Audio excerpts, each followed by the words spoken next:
አስደሳች ዜና አለን ፋኖ ታላላቅ ድሎችን አስመዝግበዋል ለዛሬ ጥቅምት 6 2018 ዓመተ ምህረት የተረጋገጡ የያዝናቸው አዳዲስ መረጃዎች አሉን እስከ መጨረሻው ደቂቃ ድረስ ከኛ ከ5 ደቂቃ ሚዲያ ጋር አብራችሁን ቆዩ ታደምጡታላችሁ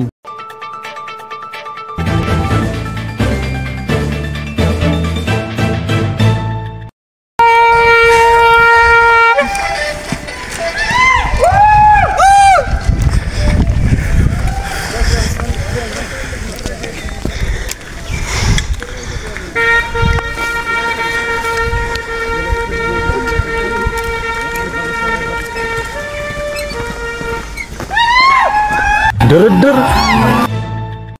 ሰበር ዜና ጤና ይስጥልን ውድ የ5 ደቂቃ ሚዲያ ተከታታዮች የዕለቱ አዳዲስ የፋኖ ትግሎችና አንኳር ነጥቦች በዚች በ5 ደቂቃ ጊዜ ውስጥ አጠር አድርገን ልናቀርብላችሁ መጥተናል በቅድሚያ አርዕስተ ዜናዎች እናስደምጣችሁ አፋብሃ ደቡብ አማራ ቀጠና ሳምነው እዝ ኃይለ ማርያም ማሞ ብርጌድ ወደ ክፍለ ጦር አደረጃጀት አድገዋል ዝርዝር ዘገባ አለን ታደምጡታላችሁ ፋኖ በተቆጣጣራቸው ቦታዎች የህዝብ ንቅናቄ መድረኮችን ሲያካሂድ ውለዋል ዝርዝር ዘገባ አለን ታደምጡታላችሁ ቦታ ለማስፋት ከዋና ካምፓቸው ተነስቶ ወደ ደም ድንጋይ ቀበሌ የተንቀሳቀሰው የአብይ ሰራዊት በሶስት አቅጣጫ በመምጣት በመጣበት እግሩ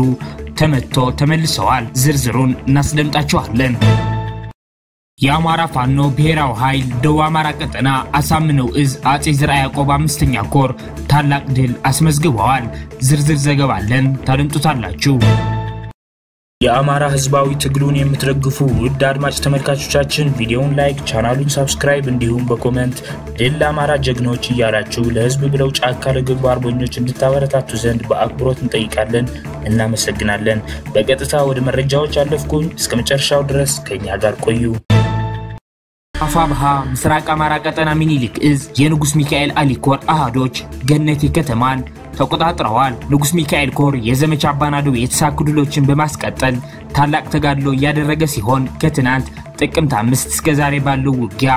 የኮር አሃዶች ታላቅ ተጋድሎ በማድረግ ገነቴ ከተማን ተቆጣጥረዋል የተረጋገጡ ባይሆኑም ይህንን የገነቴ ዜና በተመለከተ የሚወጡ አንዳንድ ትላልቅ የጥላት ኪሳራዎች አሉ 100% እናረጋግጠው ዝርዝር ይዘን የምንመለስ ይሆናል ለሌላ መረጃችን ስንሄድ ቦታ ለማስፋት የተንቀሳቀሰው የአብይ ሰራዊት ተመቶ ተመልሰዋል በአፋብሃ ምስራቅ አማራ ቀጠና ቴድሮስ እዝ ሁለተኛ ተፈራ ደምጤ ክፍለ ጦር ዮሐንስ አለማየሁ ብርጌድ ቦታ ለማስፋት ከዋና ካምፓቸው ተነስቶ ወደ ደም ድንጋይ ቀበሌ የተንቀሳቀሰው የአብይ ሰራዊት በሶስት አቅጣጫ በመምጣት በመጣበት እግሩ መጥቶ መልሶታል ቦታ ለማስፋት የሄደው አውዳሚያዊ ሰራዊት እየተባረረ ባለበት ወቅት በዜንጋሳ አቅጣጫ እስከ ሃይ ስኩል ያለውን ኃይል እያራራጡ ወደ ካምፕ መሰብሰብ የተቻለ ሲሆን ለማገዝ ከአዴት ተወርውሮ ወደ ገርገር አቅጣጫ የመጣውን ቡርጀበር ከተባለ ቦታ ላይ በደፈጣ አይቀጡ ቅጣት ቀጥቶ ወደ መጣበት መመለስ ተችሏል በዚህም 8 የመከላከያ አባላት ሲሞቱ 5ቱ ከባድና ቀላል ቁስለኛ ሆነዋል አሁን የምናሰማችሁ ዜና ስለቀጠለው የፋኖ የህዝብ ውይይት ነው ከዚህ ዜና ቀጥሎ የምናስደምጣችሁ ሁለት ዜናዎች የድልና አስደሳች ናቸው እንዳያመልጣችሁ እስከ መጨረሻው ደቂቃ ድረስ ከኛ ጋር ቆዩ የአፋብሃ ምዕራብ አማራ ቀጠና ቴድሮስ እዝ 8ኛ በላይ ዘለቀ ክፍለ ጦር ስር የሚገኙት አባ ኮስተር ብርጌድና ደባይ ጨውቄ ብርጌድ አመራሮች በነማይ ወረዳ በደባይ ጥላት ግን ወረዳ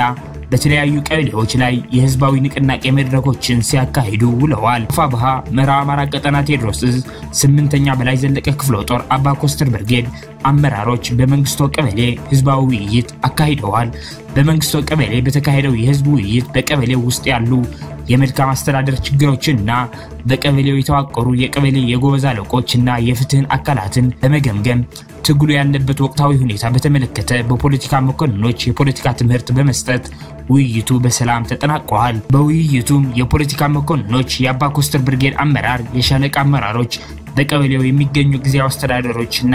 የቀበሌ የፍትህ አካላት በተገኙበት ተካሂደዋል የአማራ ፋኖ ብሔራው ኃይል ደቡብ አማራ ቀጠና ሳምነው እዝ አጼ ዘርዓ ያዕቆብ 5ኛ ኮር ድልን ተቀዳጀ የአፋብሃ ደቡብ አማራ ቀጠና ሳምነው እዝ አጼ ዘርዓ ያዕቆብ 5ኛ ኮር በጀማ ቻይና ካምፕ መሽጎ የነበረውን የአብይ አህመድ ኃይል ጥላት ወዳለበት ቦታ ዘልቆ በመግባት በተወጣጡ ሻለቃዎች የኮራና ብስቶች ጥላት ከበባ ውስጥ በማስገባት ከጥቅም ውጭ እንዲሆን አድርገውታል። በሌላ በኩል የጀማው ኃይል ላይ ጥቃት ሲከፍት ነፍሱን ለማትረፍ የሞከረው የአብይ አህመድ ኃይልን ከሶስት አቅጣጫ ማለትም ከለሚ ተነስቶ ወደ ጀማ፣ ከመርሃቤቴ ተነስቶ ወደ ጀማ፣ ከመርሃቤቴ ዓለም ከተማ ተነስቶ በገርን ወደ ጀማ አቅጣጫ የተለያዩ ዙ 23 ሞርተርና ድሽቃ እያክተለተለ ቢመጣም በሶስት አቅጣጫ የመጣውን ጠላት በክንደ ነበልባሎቹ አጼ ዘርዓ ያዕቆብ አንደኛ ኮር አይቀጡ ቅጣት እየተቀጠቀጠ ይገኛል። ይህ በእንዲህ እንዳለ አብይ አህመድና ሽመልስ አብዲሳ ሰሞኑን በማህበራዊ ሚዲያ ስጋ እየበላን ያስቀመጥነው 100,000 የገዳ ኮማንዶ ኃይል አለን በማለት ሲያወራና እንደ ቁራ ሲጮህ የነበረ ሲሆን ይህን ሰው በላረመኔ ሰራዊት በተለያዩ የአማራ ክፍሎች ኃይሉን ያስገባ ቢሆንም ዛሬም ባሳምነው አናብስቶች ከለሚ ተነስቶ ወደ ጀማ፣ ከመርሃቤቴ ተነስቶ ወደ ጀማ፣ ከመርሃቤቴ ዓለም ከተማ ወደ ገረን እንዲሁም ጀማ አቅጣጫ በሶስት አቅጣጫ የገባው የጥላት ሰራዊት ጧት በጀመረው ውጊያ እስካሁን ሰዓት ድረስ በክንደ ብርቱ ያሳምነው እዝ አይቀጡ ቅጣት እየተቀጣ ይገኛል። መረጃውን ያደረሰን የአማራ ፋኖ ብሔራዊ ኃይል ደቡብ አማራ ቀጠና ሳምነው እዝ የአጼ ዘርዓ ያዕቆብ ህዝብ ግንኙነት ኃላፊ አማረ ታዘዘ ነው። አማራ ፋኖ ብሔራዊ ኃይል አፋብሃ ደቡብ አማራ ቀጠና ሳምነው እዝ እንኳን ደስ አለን። አፋብሃ ደቡብ አማራ ቀጠና ሳምነው እዝ ኃይለ ማርያም ማሞ ብርጌድ ወደ ክፍለ ጦር አደረጃጀት አድገዋል። የቀድሞው ከሰም ክፍለ ጦር መስራችና የጀርባ አጥንት ብርጌድ የነበረው ኃይለ ማርያም ማሞ ብርጌድ አስፈላጊውን መስፈርቶች በማሟላት ወደ ክፍለ ጦር ደረጃ ማደጉን ዛሬ በሁለተኛ ዓመት የትግል በዓሉ ላይ በይፋ በህዝብ ፊት አውጀዋል። የአፋብሃ ኃይለ ማርያም ማሞ ክፍለ ጦር በትናንትናው ዕለት አስከፊውንና ጨፍጫፊውን የብልጽግና ሰራዊት ለመፋለም ወደ ጫካ ያወረዱበትን ሁለተኛ ዓመት ባከበሩበት ወቅት የብርጌድን ወደ ክፍለ ጦር አደረጃጀት ማደግ በይፋ አውጀዋል። ላለፉት 2 ዓመታት በብርጌድ አደረጃጀት ደረጃ ሲታገል የነበረው የዛሬው አማራ ፋኖ ብሔራዊ ኃይል ደቡብ አማራ ቀጠና ሳምነው እዝ ኃይለ ማርያም ማሞ ክፍለ ጦር በጦርነት ልምድ በሰው ኃይልና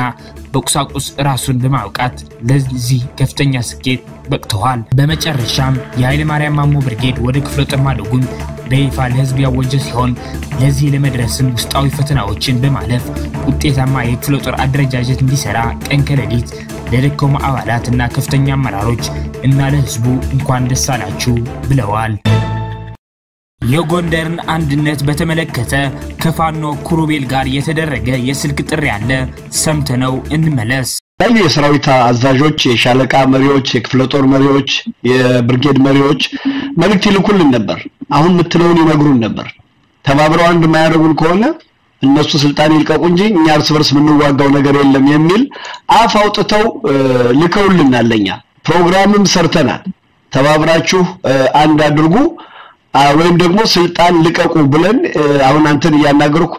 ፖስተሩን ያሳየው ነው። የሁሉንም መሪዎች ፎቶ እንደዚህ አድርገን ተባብራችሁ አንድ ድርጅት ፍጠሩ ወይም ስልጣን ልቀቁ በሚል አውጥተን ነበር። ይሄን ያወጣነው ከፍተኛ ክፍለ ጦር አመራሮች በፍጹም በኔ ክፍለ ጦር ስር ያለውን አዝዤ ሄድና ያኛውን ክፍለ ጦር ምታ አልልም ሲፈልጉ አንዲውን አለዛመራሮች ልቀቁ እንጂ ካሁን በኋላ የሰራዊቱ ጥያቄ ነው የሚሆነው ሚል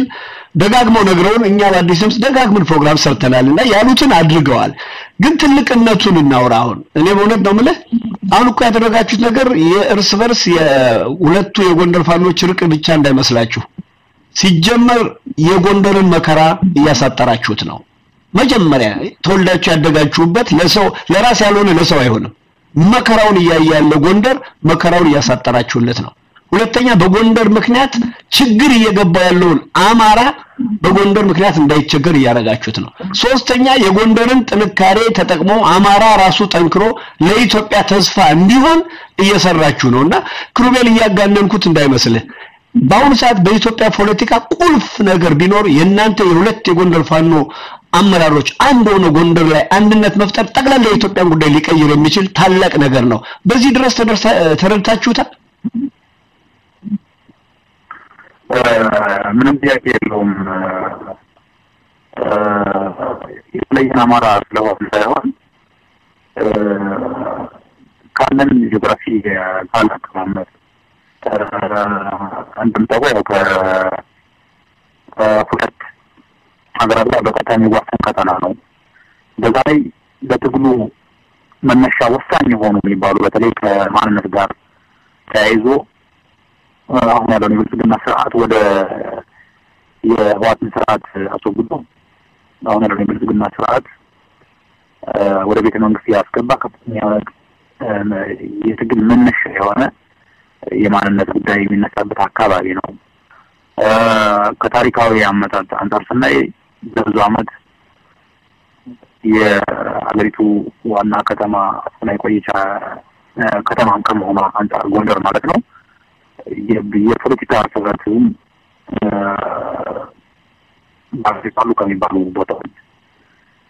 ተጠቃሽ የሆነ ከተማ ነውና ከዚህ አንፃር ሌሎችን መጥቀስ መዘርዘር ይቻላል። የጎንደር ፖለቲካ ምን ያህል የኢትዮጵያንም የአማራን ፖለቲካ ቅርጽ በመቀየር በማስተካከል በኩል የሚፈይደው ፋይዳ ከፍተኛ እንደሆነ እንረዳለን። ለዛም ነው ለምናገር አንድነት ለማምጣት ብዙ ስንለፋ ስንደክም የነበረ ከየትኛውም አካባቢ በተለይ ዋይታ ማለት ነው የሚኖረው ትርጉም ከፍ ያለ ነው ብለን ስለምናምን ነውና እንረዳዋለን። እንደቀላል አናየውም፣ እንረዳዋለን። በእርግጥ አንድነቱ በዚህ ልክ ፈታኝ ያደረገውም እኛ ብቻ ሳንሆን ተባድም ስለሚረዳ ነው።